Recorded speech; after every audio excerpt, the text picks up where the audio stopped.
আপনারা দেখেছেন যে আজকে আমরা সকাল থেকে বন্যা দুর্গত যে এলাকা রয়েছে, প্রথমে আমরা আনোয়ারাতে গিয়েছি, পরবর্তীতে আমরা বাঁশখালীতে ইউনিয়ন এসেছি, চুনু ইউনিয়ন এসেছি এবং এখানে মানবতর জীবনযাপন করছে মানুষ। কারণ বন্যার পূর্ব প্রস্তুতির যথেষ্ট ঘাটতি ছিল এবং সরকারি ব্যবস্থাপনার তারা যেমনটি বলছিলেন যে এখানে যে সুইচ গেট আছে সেগুলোকে হচ্ছে মাছের ঘের বা এগুলাকে মিসঅ্যাপ্রোপ্রিয়েট করা হয়েছে রাজনৈতিকভাবে।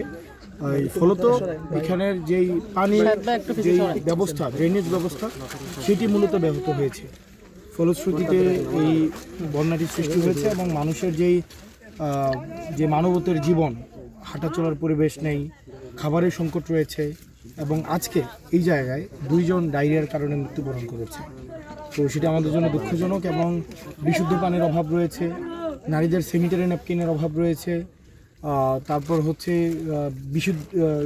যথেষ্ট ঔষধের স্যালাইনের অভাব রয়েছে এবং সবচেয়ে ঝুঁকিপূর্ণ যেটি সেটি হচ্ছে শিশুদের যে বিশুদ্ধ পানি অথবা খাবার, শিশু খাদ্য, পয় নিষ্কাশন, সেটির আসলে খুবই ভয়াবহ অবস্থা। আমরা এই গ্রামে যখন আসছি এখানে চলাফেরার মতো, নৌকা নিয়ে যাওয়ার মতো ব্যবস্থা নেই। আমরা চান্দিতে আসছিলাম, চান্দিতে এসে আমরা অত্যন্ত পরিতাপের বিষয়, আমরা এই গ্রামে মাত্র 5টা বাড়িতে যেতে পেরেছি, কারণ নৌকা নিয়েও যাওয়ার ব্যবস্থা নেই, হেঁটে যাওয়ার পরিবেশ নেই। তো সেজন্য আমরা সিদ্ধান্ত নিয়েছি আমাদের স্থানীয় প্রতিনিধি যারা রয়েছে তাদের মাধ্যমে আমরা সকালে বাকি যে ত্রাণগুলো রয়েছে সেগুলো পৌঁছে দেওয়া হবে।